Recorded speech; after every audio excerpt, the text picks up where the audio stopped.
में सियासी घमासान के बीच प्रदेश अध्यक्ष सतीश पूनिया दिल्ली पहुंचे हैं। उन्होंने बीजेपी ऑफिस में जेपी नड्डा से मुलाकात की। उनकी मुलाकात करीब 1.5 घंटे तक चली।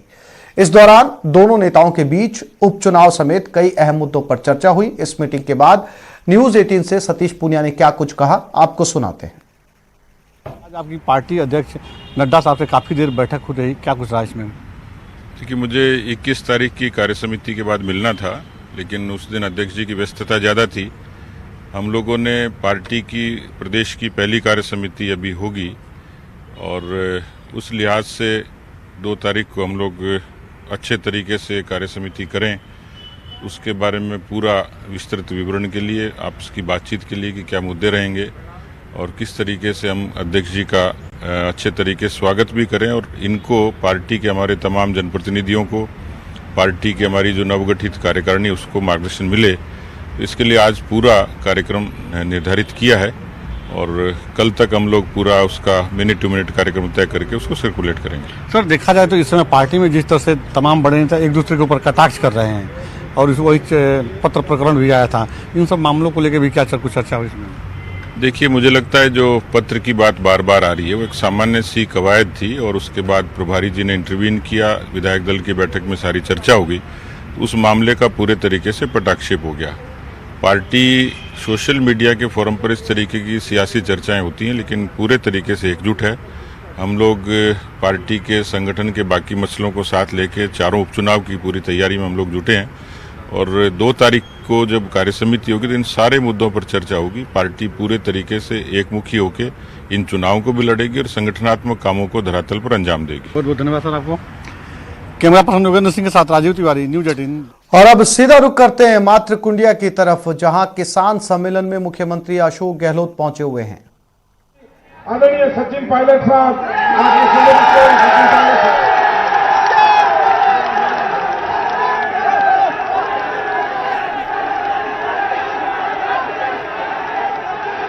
राजस्थान के मुख्यमंत्री महासचिव अजय माखन जी, साथियों, मेरा आप सबसे निवेदन है, सुन लीजिए, ये बहुत महत्वपूर्ण किसान सम्मेलन है। आप सबसे निवेदन, कृपया करके अनुशासन बनाए रखिए और जो बातें आपको कही जा रही हैं उस पर ध्यानपूर्वक आपको सुनना है।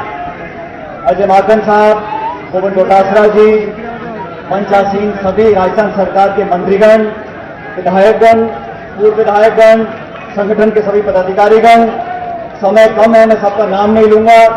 हमारे क्षेत्र से चुनाव लड़े आजराम फतीक साहब,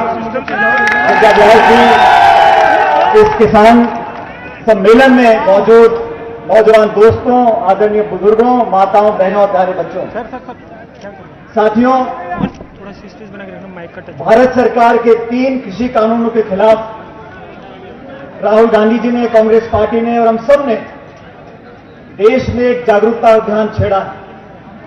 राजस्थान सहित तमाम भारतवर्ष में हम सब चाहते हैं कि किसान के नाम पर सब एकजुट हो और जो 3 काले कानून बने हैं केंद्र सरकार के माध्यम से, उनको गांधीवादी तरीके से केंद्र सरकार को मजबूर करेंगे कि तीनों कानून वापस लें।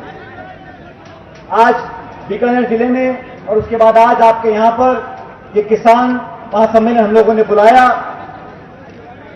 कांग्रेस पार्टी ने हमेशा किसानों का साथ दिया है, चाहे हम सत्ता में हो चाहे विपक्ष में हो, और ये बात समझने वाली हम सब लोगों के लिए। राहुल जी भी 2 दिवसीय दौरे पर राजस्थान में आए थे, एक ही बात उन्होंने कही कि हमारा दायित्व बनता है इस देश में जो किसान इस देश की कमर की हड्डी है, रीढ़ की हड्डी है, उस पर जो घातक प्रहार केंद्र सरकार कर रही है, क्या व्यवस्था है इनकी कि किसानों से बात नहीं करते। हजारों लाखों किसान आज दिल्ली की सड़क पर खड़े हैं, बैठे हैं 3 महीने से, भूखे प्यासे घर छोड़कर।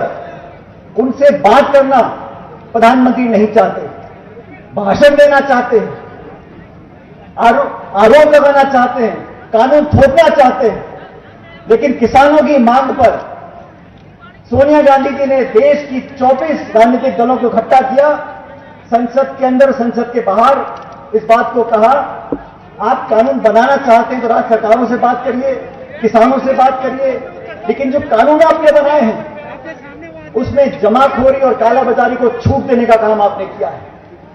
स्टॉक सीमा को खत्म करने का मतलब क्या है?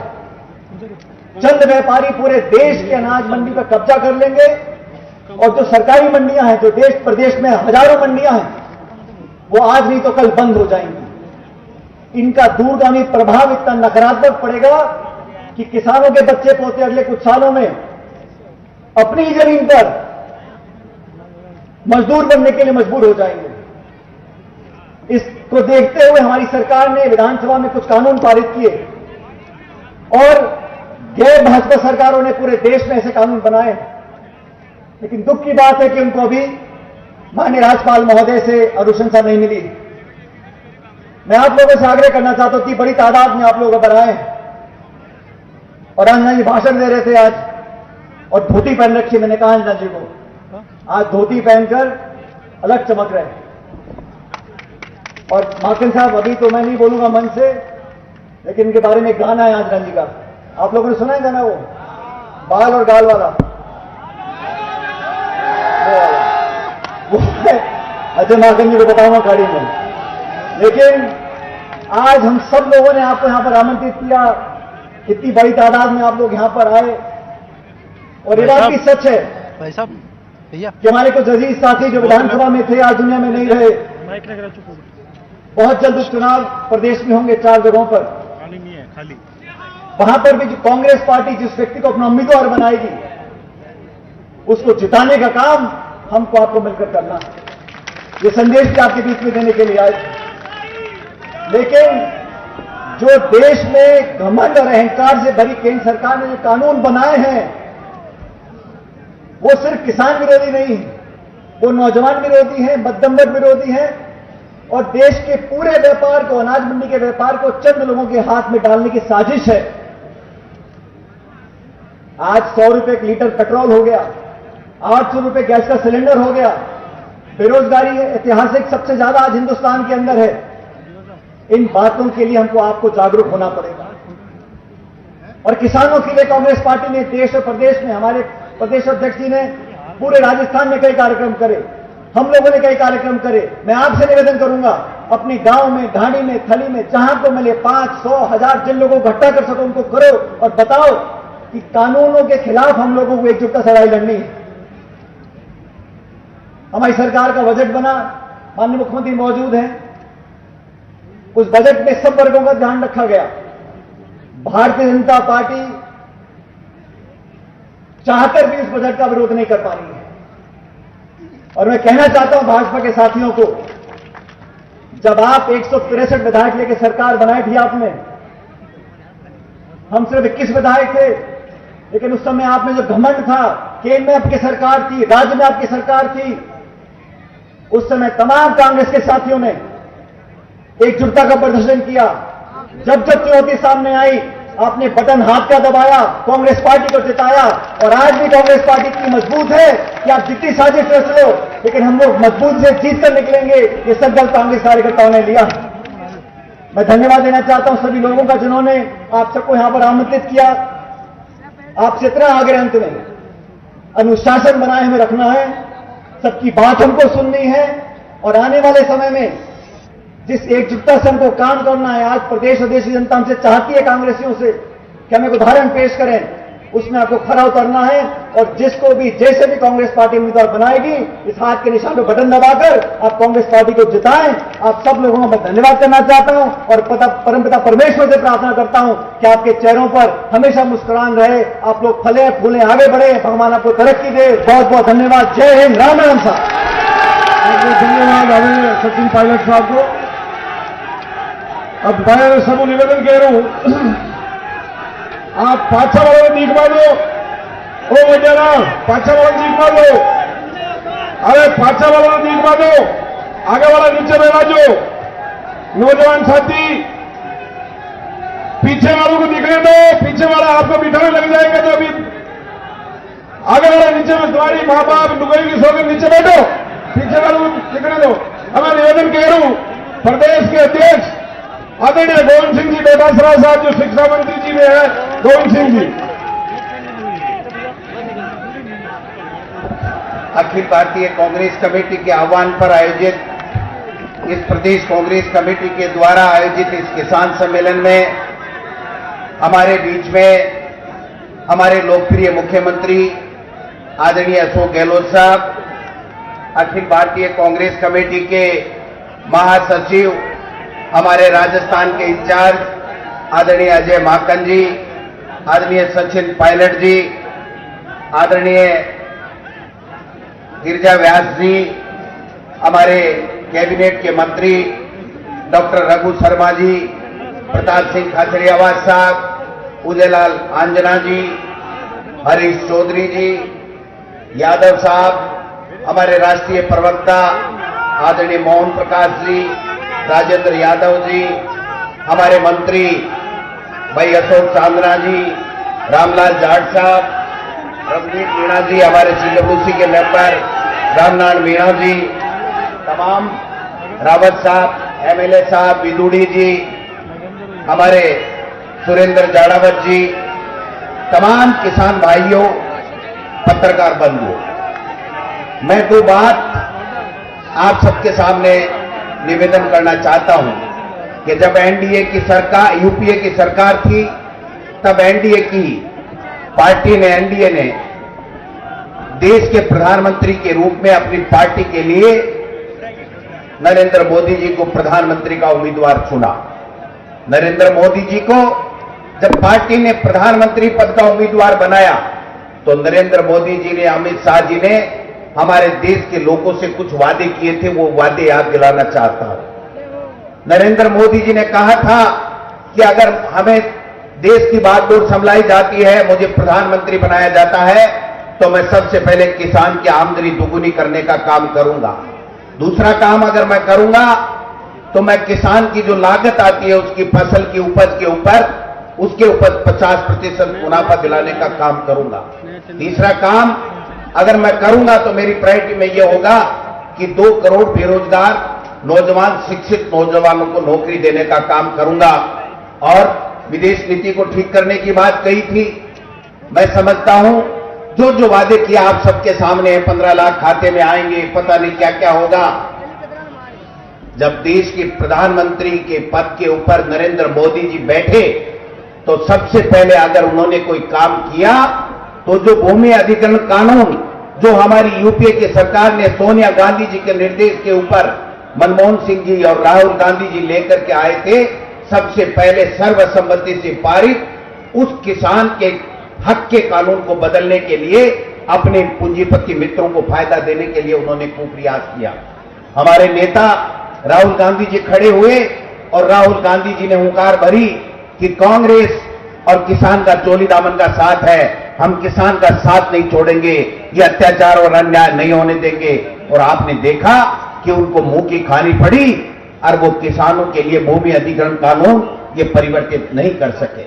5 साल बाद में वही नरेंद्र मोदी जी जो ये कहते थे कि कांग्रेस ने 70 साल में कोई हिसाब नहीं दिया, क्या काम किया देश में, उन्होंने कहा मैं 5 साल का हिसाब दूंगा।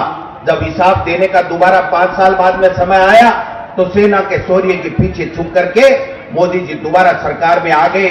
न महंगाई घटाई, न बेरोजगारों को रोजगार दिया, न किसान की आमदनी दुगुनी की। जब अब समय आया दोबारा हिसाब देना है, किसान की आमदनी 10 साल बाद में भी अगर दुगुनी नहीं होगी तो हम क्या कहेंगे। और 2 लोगों से वादे किए थे नरेंद्र मोदी जी ने। सबसे पहले एक तो आम आवाम से, किसान से, गरीब से, मजदूर से किए थे कि मैं महंगाई कम करूंगा, किसानों की आमदनी दुगुनी करूंगा। और एक बंद कमरे के अंदर अपने चुंद उद्योगपति मित्रों से वादा किया था कि मैं आमदनी आपकी बढ़ा दूंगा, आपके फायदे के लिए काम करूंगा। जो किसान के वोट से बनने वाला वजीर अपने चंद उद्योगपति मित्रों के लिए वजीर बन के रह गया, ये वोटों से बनने वाला वजीर नोटों वालों का वजीर बनकर के रह गया। ये मैं आपसे निवेदन करना चाहता हूं। इन 3 काले कानूनों में क्या है आप सबको पता है। हमारी एमएसपी को खत्म किया जा रहा है, हमारी मंडी को खत्म किया जा रहा है, कालाबाजारी बढ़ाने की बात की जा रही है, लेकिन किसान ने, किसी से किसान संगठन ने इन 3 काले कानूनों के लिए मोदी जी से मांग नहीं की। न लोकसभा में मांग हुई, न राज्यसभा में मांग हुई, न किसी विधानसभा में, विधान परिषद में मांग हुई। ये केवल एक बंद कमरे में चंद उद्योगपति मित्रों को फायदा देने के लिए मोदी जी ने जो वादा किया था उसको निभाने की ओर मोदी जी चले। और आज 100 दिन से किसान बैठे हैं, कोई पूछने वाला नहीं।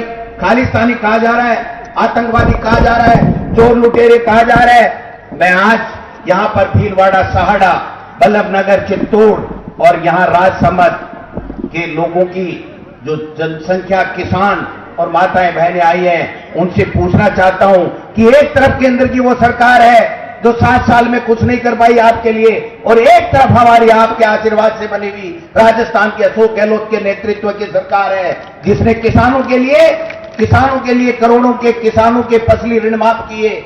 और आपने देखा आपकी बार जो बजट आया उसमें एक एक चीज को आप देखिए, किसानों का अगले वित्तीय वर्ष से किसानों के लिए, कृषि के लिए, ये हमारे लालचंद कटारिया जी कृषि मंत्री बैठे हैं, अलग से बजट पेश किया जाएगा। ये हमारी सरकार ने फैसला किया है। राहुल गांधी जी ने कहा था कि किसान का 10 दिन में कर्जा माफ होना चाहिए, हमारी सरकार ने किसानों का कर्जा माफ किया। मोदी जी उत्तर प्रदेश में विधानसभा के चुनाव थे तो वहां पर सरकार बनाने के लिए कहते रहे कि हम किसान का कर्जा माफ करेंगे। न मोदी जी ने किसान का कर्जा माफ किया, किसान के ऊपर ये 3 काले कानून लादने का काम किया। हमारी सरकार जो आपके आशीर्वाद से बनी हुई है, इन तीनों कानूनों के दुष्प्रभाव से आप किसानों को, गरीब को, दलित को बचाने के लिए ये कानून पारित किया राजस्थान की विधानसभा में। आज वहां पर वो पड़े हुए हैं महामहिम राज्यपाल के यहां, कोई पूछने वाला नहीं है। मैं पूछना चाहता हूं इस मंच के माध्यम से कि है नरेंद्र मोदी जी, आप बातें बहुत करते थे, आप मन की बात कर लेते हो, लेकिन आप काम की बात नहीं करते हो। अपने विचित्र वेशभूषा के लिए आप प्रसिद्ध हो, लेकिन इस किसान के लिए आपने क्या किया, इस दलित के लिए आपने क्या किया, इस नौजवान के लिए आपने क्या किया, ये लोग आज पूछना चाहते हैं। एक बात कह करके, अब की बार वाला बजट देखा आपने, कितना शानदार ऐतिहासिक बजट। राजस्थान में जो राष्ट्रीयकृत बैंकें हैं उनके किसानों के कर्जे माफ करने की भी बात कही है, बिजली के बिल में राहत देने की भी बात की है, पर्यटन को बढ़ावा देकर के रोजगार के अवसर पैदा करने की भी बात की गई है। आपने देखा शिक्षा में कितनी अंग्रेजी की स्कूल, एक बच्चा, एक गरीब का बेटा 50,000 रुपए, लाख रुपए प्राइवेट स्कूल में देता था, उसको यहां पर राजस्थान में कांग्रेस की सरकार ने मुफ्त में अंग्रेजी की सुविधा देने, पढ़ाई की सुविधा देने का भी काम किया है। ये सम्मानित मंच बैठा है, आप देखिए 2 साल के अंदर, अरे भाई ये तो विचित्र बात हो गई। सरकार आपके आशीर्वाद से बनी हुई आपके कल्याण के काम कर रही है, और जो जनता की समस्याएं हैं, जो मोदी जी और अमित शाह नहीं सुलझा रहे हैं, उनको जगाने के लिए, अलग जगाने के लिए विपक्ष का काम भी हमारे कांग्रेस की पार्टी और वहां के किसान नेता कर रहे हैं। मैं समझता हूं इससे बड़ी और क्या बात हो सकती है। एक बात कहते हुए अपनी बात समाप्त करूंगा। ये जो अमित शाह, मोदी जी है ना, इन्होंने एक घोड़ी पाल ली, घोड़ी पाल ली। राहुल गांधी जी कहते हैं ना, हम दो हमारे दो, हम दो, यानी मोदी जी और अमित शाह ने एक घोड़ी पाल ली। घोड़ी बीमार हो गई। अमित शाह जी ने प्रधानमंत्री जी को कहा कि प्रधानमंत्री जी घोड़ी बीमार हो गई। बोले अपने तो वैद्य है ना अडानी अंबानी, उससे पूछ लो इसकी दवाई, घोड़ी ठीक हो जाएगी।